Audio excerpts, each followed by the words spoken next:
Welcome to vTalkInsight, Market Drivers Daily for July 8th, 2026.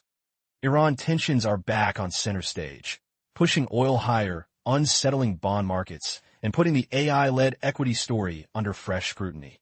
Let us unpack how this renewed geopolitical shock is feeding through energy, rates, and tech, and what that means for today's risk backdrop. Renewed U.S. Iran confrontation has turned what looked like a fading shock back into a central macro driver. The U.S. president has declared the ceasefire effectively over. U.S. forces have struck dozens of Iranian targets, and Iran has retaliated with attacks on shipping and regional infrastructure, including in Kuwait and Bahrain.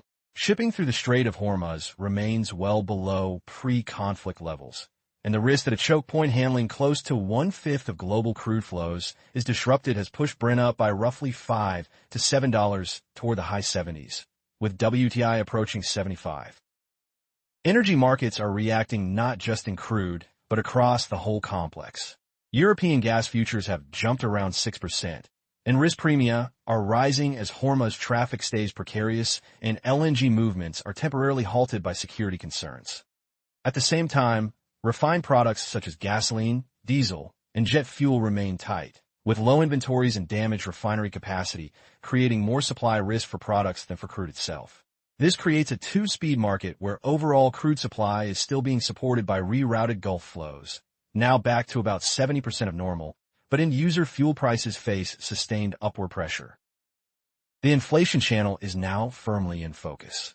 Oil has rallied 6 to 8% over 2 days, lifting inflation expectations and pushing global yields higher, particularly at the front end. In the U.S., two-year Treasury yields have moved above 4.2%, while 5-year maturities in Europe and the U.K. are under pressure as markets price a greater chance that central banks respond more aggressively to energy-driven inflation.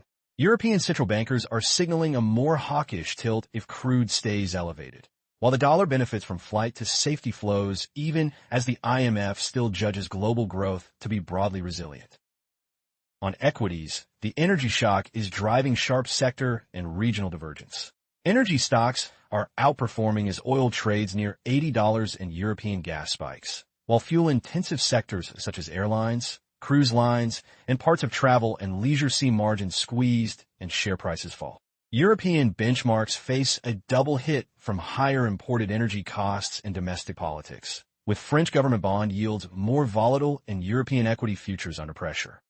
NATO's summit in Turkey is also shifting focus toward energy security and burden sharing, reinforcing a long-term uptrend in defense spending but adding uncertainty around trade tensions, including threats to restrict commerce with Spain over NATO contributions. Despite the noise, markets are not yet pricing a full-scale crisis. Brent, even after a 6% jump, remains below previous panic highs, and some investors appear to expect that both Washington and Tehran will avoid outright war, especially into U.S. elections. Legal and political constraints also make an outright trade break with Spain unlikely, despite harsh rhetoric. At the same time, structural adaptation continues. Alternative pipelines, higher use of strategic reserves, and weaker Chinese demand are cushioning the blow, even as the tightness in refined products keeps an inflation floor in place. The key watch points now are Hormuz shipping volumes.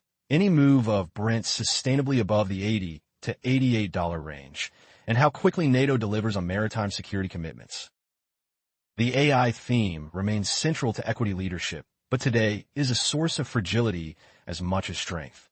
Semiconductor and memory stocks have moved from record profits to sharp drawdowns, with some names down around 16% from their peaks and Korean chip-related products suffering drops of up to 50% as leveraged retail trades unwind. South Korea's Kospi index has fallen more than 20% from recent highs, entering bear market territory after an AI-driven surge earlier in the year, while U.S. chipmakers like Micron and Western Digital are seeing declines of over 6% as enthusiasm cools. At the same time, the funding side of the AI build-out is starting to creak. Amazon's recent $25 billion AI-linked bond deal saw demand of just 1.6 times, well below the usual U.S. investment-grade average, and more broadly investors are pushing back on heavy issuance from hyperscalers. Rising rates and a more expensive cost of capital mean that AI infrastructure is no longer financed in a frictionless way. The U.S. build-out has already absorbed around $650 billion. Land and energy costs are rising, and there are growing concerns about overbuilding data centers in high-cost U.S. locations. These dynamics now tie AI more tightly into cross-asset relationships. Recent U.S. current account gaps have been financed increasingly through equity inflows, much of them into AI and tech, making the dollar more exposed to tech valuations than in past cycles. If AI equities face a deeper derating, some see scope for the dollar to weaken alongside U.S. stocks, while the euro could benefit as European assets have not enjoyed the same AI-driven inflows. There is also potential for an unwind of AI-related positions to drive flows back into funding currencies such as the yen and Swiss franc, reinforcing safe haven demand if volatility stays elevated. Against that more fragile backdrop, the structural AI story remains powerful. Temasek, for example, plans to lift AI exposure toward 15% of its portfolio by 2031, and capital continues to flow into infrastructure software and cybersecurity, where companies like Datadog and Cloudflare are seen as direct beneficiaries of more complex AI systems and agent-driven internet traffic. Fundamentals for leading chipmakers, such as NVIDIA and Micron, are still described as solid, with no clear evidence of demand weakness, and AI-driven software is expected to lower production costs and enable automation across sectors that previously could not harness advanced data tools. The picture that emerges is an AI ecosystem entering a more discriminating phase. The debt trade looks late stage, with investors demanding more compensation to fund hyperscaler capex, while equity markets are rotating away from crowded semiconductors toward hyperscalers, infrastructure software, and even under-owned Chinese names such as Alibaba, whose recent strength reflects renewed optimism on its core e-commerce and AI ambitions. For now, AI-driven capex is not expected to be a major source of broad-based inflation, but is shaping sector winners and losers and influencing key currencies. The crucial signals over the coming weeks will be AI earnings guidance, changes in capital spending plans, and any further signs of overcapacity emerging in data center and chip supply. Across assets, volatility is no longer just about isolated headlines. It is becoming a structural feature of this market. The collapse of the Iran ceasefire and renewed U.S. strikes have triggered a 6% jump in Brent, pushed the VIX above 18, and pulled S&P and NASDAQ futures down by more than 1% as investors move into risk-off mode. In Asia, the combination of an AI reversal and heavy use of leveraged exchange-traded products has driven the Kospi into a bear market in barely a dozen sessions, underlining how quickly volatility can build when positioning is crowded. Several structural forces are amplifying these moves. Retail access to leveraged and inverse ETFs, algorithmic strategies, and options-heavy trading are all contributing to sharper intraday swings, as seen in Korean chip products where a 50% collapse in leveraged vehicles has forced rapid deleveraging. Bond volatility is also elevated, as frequent supply shocks from oil price swings and climate events force investors to constantly reassess inflation and policy paths, particularly at the front end of curves. These volatility spikes are reshaping cross-asset behavior. Short-dated U.S. Treasuries, yielding around 4.2%, are attracting demand from those prioritizing safety and liquidity, while the dollar benefits from renewed flight to safety flows. Emerging market debt, especially in commodity exporters, has historically held up relatively well during equity drawdowns and is being watched as a potential diversifier in this environment. Within equities, dispersion is high. Energy and certain tech names continue to outperform even on days when most of the S&P 500 is in the red, and U.S. financials look relatively resilient after demonstrating strong capital positions in recent stress tests. It would be a mistake to view this purely as a crisis regime. The IMF has kept its global growth forecast broadly unchanged, interpreting the world economy as surprisingly resilient despite geopolitical shocks and technological disruption.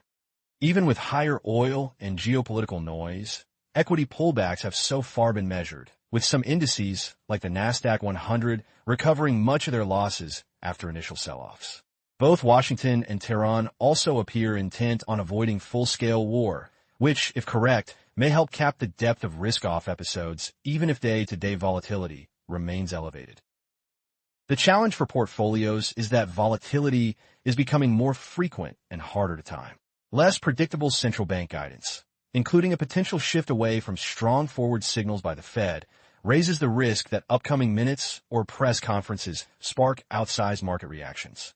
At the same time, structural shifts in leadership, with markets heavily reliant on a narrow AI cohort, mean that shocks in one sector can ripple quickly through currencies, rates, and credit.